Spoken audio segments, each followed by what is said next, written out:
Jemi rikthyer në studio tashmë për të zhvilluar një bisedë sa kurioze, aq interesante, por sigurisht marrë shkase edhe nga ditët e fundit, javët e fundit, ku në rrjetet sociale, në media gjithashtu raportua për destinacione të caktuara, kryesisht turistike dhe shfaqjen e gjarpërinjve. Sigurisht që sot, siç e kemi thënë shpeshherë edhe në tematika të tjera, të gjithë jemi bërë reporter në një farë mënyre, pra mjafton të kemi një telefon në dorë dhe xhirojmë, bëjmë video, i çojmë ato nëpër platforma të ndryshme, i shfaqim në media etj, kështu që ndonjëherë shpesh situata duket sikur zmadhohen apo alarmohen më shumë se ç'duhet. Megjithatë, jemi në periudhë turistike, njerëzit udhtojnë, her pas here edhe në vende të panjohura, shpesh ndodh kemi mungesë informacionesh, do flasim pikërisht për shfaqjen e gjarpërinjve dhe për rrezikun real nëse ata kanë në jetën tonë, në shëndet po, edhe në jetë duhet të kenë. Megjithatë, le të mos i them unë këto, po të thotë i ftuari që është me mua në studio, i cili është një njohës shumë më shumë se sa unë, do të na japi ca informacione që me ç'më tha, duhet qetësohemi pak, mos alarmohemi kaj sa që ne mendojmë. Mirjan Topi jam në studio, ai është inxhinier mjedisi edhe i ftuar në Villa 24. Mirë se erdhe. Faleminderit për ftesën, mirë se u gjeta. Kënaqësi të kem këtu. S'duam tani, çdo gjallëc, çdo qenie, çdo ndryshim, gjithçka raportohet. Pra i kemi të shfaqura me video e me foto. Sigurisht që nuk është pamje që të bën të ndjesh i qetë, në momenti që sheh gjarpërinë anës rrugës dhe mendojnë që ti mund të jesh atje me fëmijët, me familjen, duke pushuar edhe mund të kthehet në një situatë as pak të këndshme për asnjërin prej tyre. Çfarë analize do t'i bëjë kësaj situate? Pra jemi në verë, jemi në ditë të nxehta.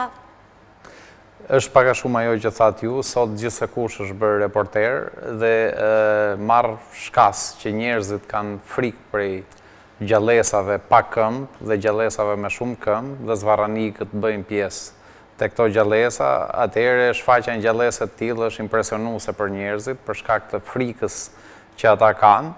Dhe kjo situatë pak a shumë alarmante që është bërë javët e fundit, si kundër e thatë edhe ju, është diçka krejtësisht normale, pasi zvarranikët janë aktiv gjatë periudhës ngrohtë të vitit, kryesisht pranverë, tashmë gjatë muajve të verës për shkak të temperaturave të larta janë shumë më pak aktiv, ose janë aktiv vetëm në orët e para të mëngjesit dhe në orët e para të mbrëmjes, le të themi, dhe më tepër gjatë ditës nuk janë aktiv sepse temperaturat janë të larta. Megjithatë, ajo që duhet theksoj është që nuk ka asnjë gjë jo normale këtë vit krahasuar me vitet e tjera, sepse nga sa mbaj mend, le të themi, është tamam ky vit që e solli këtë shqetësim në formë të tillë dhe nuk mbaj mend që pranverat e viteve të kaluara të ketë pasur një shqetësim të tillë për sa i përket pranisë së zvarranikëve. Dhe kjo në fakt e ka një shpjegim që unë e kam thënë dhe po e përsëris, kjo lidhet me hapjen e një rrugë të re në Shqipëri, e cila është rruga Shëngjin-Velipoj. Kjo rrugë ka fragmentuar një habitat ku ndodhet një popullat shumë e kënaqshme, bullarit që është ardhuc në fakt, nuk hynte në rendi i gjarpërinjve. Dhe kjo ardhuc, nëse haset në mjedis të lëmuar, e ka shumë të vështirë të zvarritet dhe si pasoj ngec në asfalt. Dhe individ të ndryshëm duke dashur të kalojnë asfaltin, kanë ngecur aty duke formuar disa kongregime të vogla që japin idenë që kush e di se sa bullar ka aty, që për ta është në gjarpërinj, dhe është pak, le të themi, dhe problemi i këtyre medjave të cilat postojnë çfarëdo lloj materiali filmik pa bërë një shpjegim minimal për të mirë informuar publikun. Ndoshta kjo është e qëllimt për të krijuar një farë frike, një impresion tek publiku dhe kjo natyrisht do t'ju shërbejë për të marrë më shumë pëlqime, klikime etj. Okej, dhe ja dolën, në fakt. Dhe ja kanë dalë, sepse u bë disa javë që flitet vetëm për ja dolën që është e vërteta, dhe sigurisht që filluan edhe njerëzit si ju që t'japin ato intervistat e tyre për të na qetësuar edhe për të na shpjeguar se prit. Minimalisht, duket pak qesharake që në momentin që nuk kemi të bëjmë me një lloj gjarpri apo jo, që këtu fillon mungesa e informacionit. Edhe ne po e diskutonim pak dhe gjatë kohës që ishim në pauzë, që në fund ju përmendët rrugën po jemi ne, janë njerëzit që janë futur në territorin e tyre apo jo, kështu që janë në të gjithë të drejtën e vetes edhe të mënyrës të jetuarit. Po shikoja këto foto dhe në fakt gjithë ky shpjegimi juaj kaq i këndshëm që bëni me një lloj qetësie, sigurisht dhe duke i njohur, duke parë edhe këto foto kaq miqësore, kam përshtypjen që ne si shoqëri na mungon kjo empatia ndaj qenieve, ndaj gjallësave, ndaj kafshëve. Ndoshta gjarpërinjt apo zvaranikët nuk është se janë aq të këndshëm, por që kur i sheh kështu në fakt duken vërtet interesant.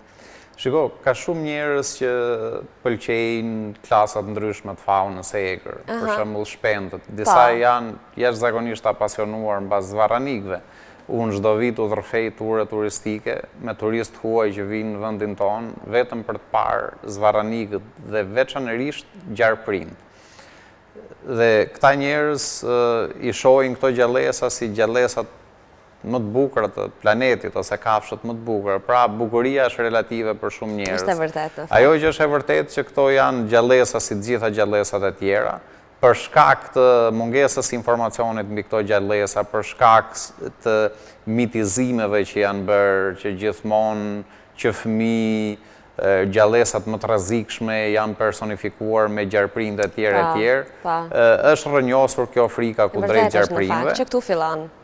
Por natyrisht disa gjarprinj janë të rrezikshëm dhe në vendin tonë kemi 20 lloje zvaranikësh të cilët ngjasojnë si gjarprinj, prej cilëve 17 bëjnë pjesë në rendin e gjarprinjve, ndërsa pjesa tjetër janë ardhuca, siç është rasti i bullarit, ardhuc pa këmbë në rrugën Shëngjim Velipoj. Nga këto 17 lloje gjarprinjsh, vetëm 4 janë helmues, nga këto 4, 3 lloje gjenden në lartësitë e kullotave alpine, pra nuk janë përreth zonave të banuara, dhe vetëm një lloj mund të haset përreth zonave të banuara, që është në perka me bri dhe është lloji më i rrezikshëm, kafshimi i cilit mund shkaktojë dhe vdekjen e personave të cilët kanë shëndet të dobët ose që janë shumë të moshuar apo shumë të rinj. Megjithatë, ky lloj nuk haset rëndom përreth zonave të banuara. Haset përreth mjediseve gjysmë natyrore ose natyrore përreth zonave të banuara. Pra nuk ka ndonjë rrezik të madh nga ky lloj, sepse po të kishte në kaq vite do ishte raportuar një kafshim, ose nga gjithë kjo situatë alarmante që është bërë kohë e fundit, nuk është raportuar zyrtarisht asnjë incident, asnjë kafshim nga asnjë gjarpër, pra gjithë ky shpërthim gjarprinjsh do e jepte, nëse situata do ishte vërtet kaq e rrezikshme, do e jepte së paku një incident tek dikush, por kjo nuk ka ndodhur dhe kjo tregon që gjithçka është, nëse mund ta quaj një flusk sapuni, diçka që është jo normale të bëhet ose t'i përcillet publikut në këto përmasa që po i përcillet. Shkoj për tekste, fol për zonat që duhen dezinfektuar, pra për me gjëra fjala për sa i përket dezinfektimit, aplikohet squfur shpesh, kam dëgjuar që aplikojnë squfur apo naftalen e tjera.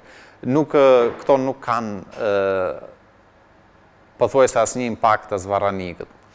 Pra aplikimi i këtyre kimikateve më tepër dëmton gjallësat përreth, përfshirë edhe njeriu, se sa dëmton apo mban larg zvaranikët. Nëse në zonat rurale aty ku zvaranikët shfaqen natyrshëm më shpesh, njerëzit duan ta mbajnë mjedisin e tyre përreth të pastër, le të themi, nga gjarprinjt, duhet bëjmë veprime tjera menaxhuese, siç është pastrimi i vegjetacionit përreth shtëpisë, pra duhen pastruar barat e gjatë, shkurret, si dhe në shtëpitë të cilat janë, po themi, me gur, dhe me murguri apo shtëpitë cilat kanë të çara nëpër mure, këto duhen mbyllur sepse këto janë mjediset e parapëlqyera të gjarprinjve, të cilët, sikundër e theksova më parë, edhe në rast se do të hasen, janë të parrezikshëm, sepse shumica e gjarprinjve që vizitojnë